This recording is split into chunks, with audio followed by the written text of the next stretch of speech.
Good morning folks, Ron Bishop from Timaru, New Zealand. It's Sunday today, and every Sunday I do a Sunday sermon. And this morning I'm doing a Sunday sermon on feelings and emotions. We're looking at the top 3 feelings and emotions: peace, acceptance and confidence. They're the most positive feelings and emotions in all human beings. Down here we have some negative emotions: pride, anger, lust, fear, grief and depression. And the one I want to talk about today is this one called fear. It's a very important subject and we need to talk about it because fear can hold us back. So sit back and listen to what I have to say about fear. We can go to church every Sunday and we can listen to people give sermons.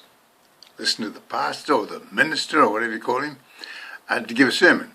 And he always refers to the Bible and talks about passages in the Bible. I'm a little different. I like to talk about personal experiences because of all the sermons I've listened to, the ones that have the most effect on me are where a preacher will get up and talk about his personal situation of what happened to him when he became a Christian. So I try to do like that. I try to tell stories about my life and why and how I became a Christian. But I don't totally ignore the Bible. I always go to the Bible and have a look in there and see what it says about the subject. And because I'm talking about fear today, I notice there's 5 passages in the Bible that talk about fear. And I've selected some of them just to let you know what it says about fear in the Bible. In Timothy 2:7 it says, God has not given us a spirit of fear, but a power and love and sound mind. And in 1 John 4:18, there's no fear in love. Perfect love casts out all fear, because fear involves torment. And in Proverbs 29:25 it says, the fear of man brings a snare, but whoever trusts in the Lord shall be saved. I was born in Hamilton, New Zealand, and I was raised on a farm. And when I was a little boy, I was very shy. I wouldn't leave my mother's skirts. I was that shy.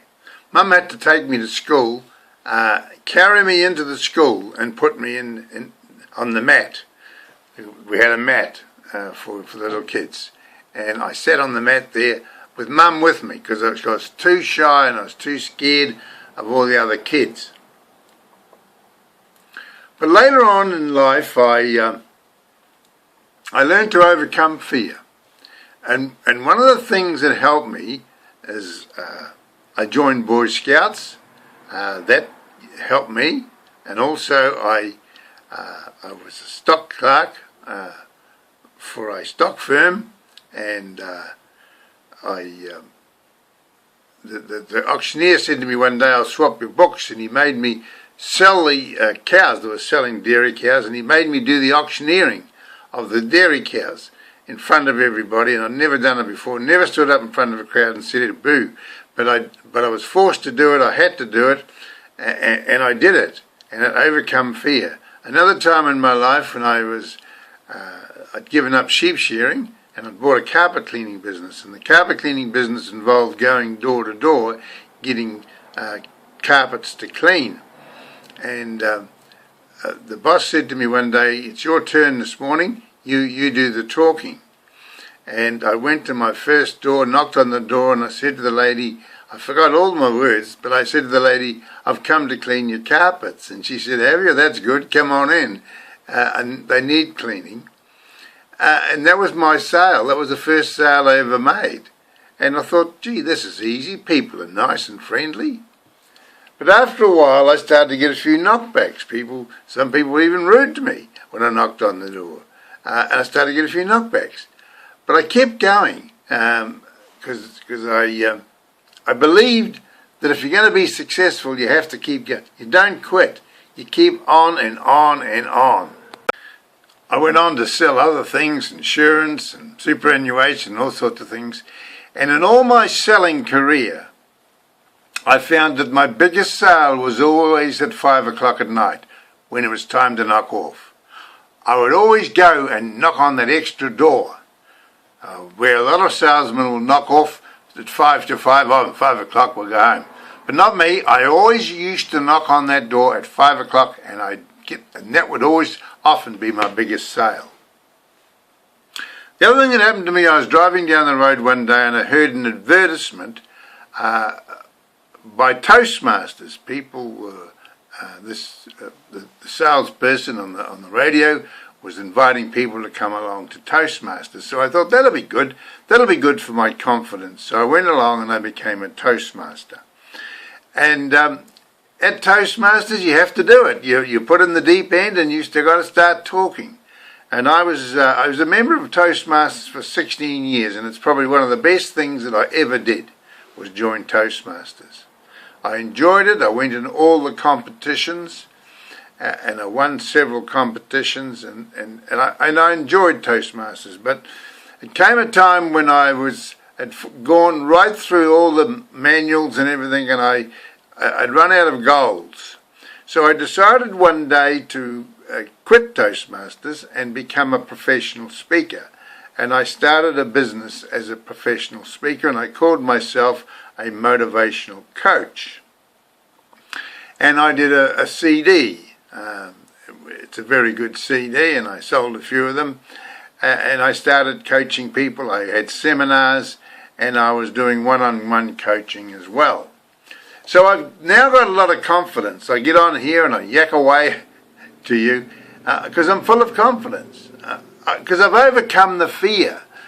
The fear was holding me back. But now the way to conquer fear is to face your fear.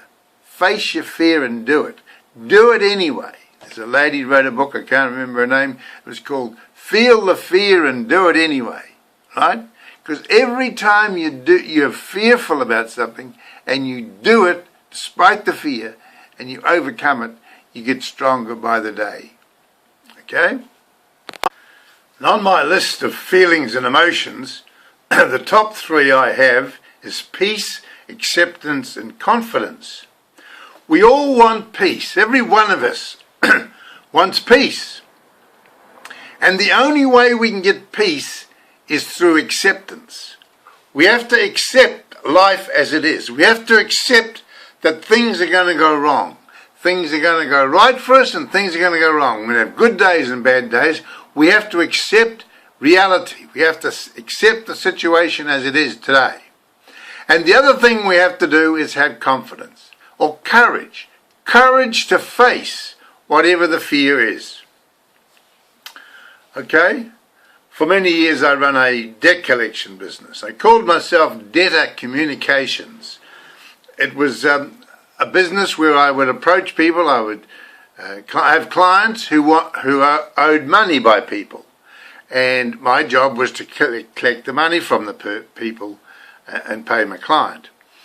And I always wrote, we had a standard letter that went out, and it was action. Last day for action, as we put a date on it, the last day for action.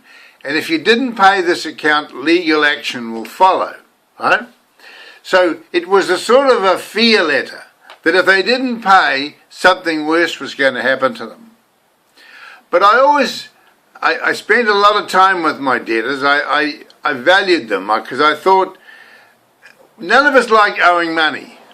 And a lot of people just didn't have enough money to pay the bills on a certain day. And I used to go and see them and say, listen, I see you've got a problem with this account here. You can't pay it. Can we work out a way which you can pay it? Can we do a little budget for you? And I do budget for people and help them to pay their bills. Often I'd get them to come in and see the people I owed the money to, and the 3 of us would sit around and work out how we could get rid of the bill. Okay? But at the back of their minds all the time there was this fear that they would go to court or get a bad name and stuff like that. But the Bible says love will overcome fear. If you have love in your heart, it'll overcome fear. There's no fear in love. Perfect love lasts forever. I remember calling on a client of mine once. She was a debtor. She owed the money, and she used to go to the same church as me. She was a Christian. And I went in there to see her and said, I've come to see you about this account that you owe. And she was so grateful that I'd come and seen her, because she had been worrying about it. I'd written the letters and she didn't answer them, but she was worried. And to see me at the door, she was so pleased. Why was she pleased? Because she had love in her heart. She wanted to pay the bill, and here I was, not threatening, just saying, how can I help you pay this bill? It's a wonderful feeling when you help people do that. So we must have love in our heart. Now, how do we get love in our heart? What is love? Well, the Bible says God is love. God is love. And Jesus says the way to love is to ask Jesus into your heart. Ask God into your heart. Ask God to come into your heart and change you on the inside. It's very simple. Being a Christian is very, very simple. But people won't want to do it because of their pride. They think they don't need Jesus in their life. Well, my experience is it's too hard the other way. Asking Jesus into my life was the best thing I ever did. Because now I don't have to worry. Now I have no fear. I have no fear that nothing's bad is going to happen to me. I just have a positive mental attitude.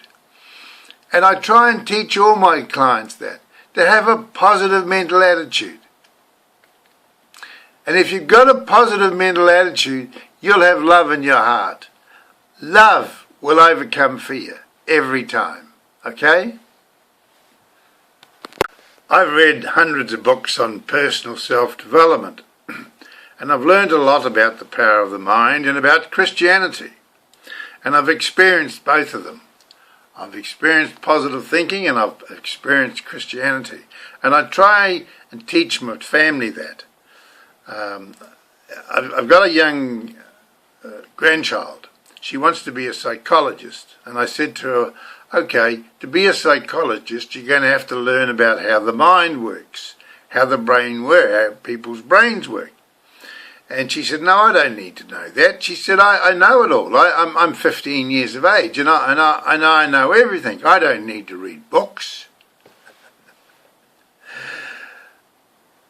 This is what happens to young teenagers. They think they know it all, but they don't, you see. And they won't change. They don't want to change. They're living in a different world.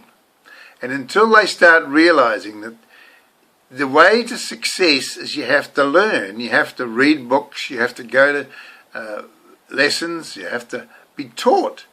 There are teachers out there wanting to teach you, and you have to go there. And one of the teachers, the greatest teacher of all time, is Jesus Christ himself. Jesus wants to teach us. God sent his son, Jesus, into the world to teach us. And that's what he did. He went around the world teaching people. And he said to people, listen, the way to heaven, if you want to go to heaven and not hell, and you want to be a good person, then you have to give your life over to God. Just say, Jesus, will you come into my heart? Ask Jesus into your heart. Now, the Bible says the first thing you have to do is say sorry to Jesus for the bad stuff you've done. And some people don't think they've done any bad stuff.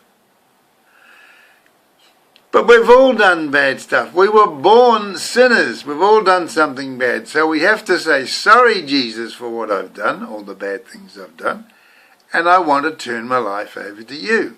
Please come into my life and run it. Run the show. Okay? You can do it. It's easy. But all you have to do is swallow the pride. Say, sorry, Jesus, for my mistakes. I want you to take over. Do that and I guarantee your life will change. Okay? I did it, and if I can do it, you can do it. Okay? I love you all, and I'll see you again next Sunday on my Sunday sermon.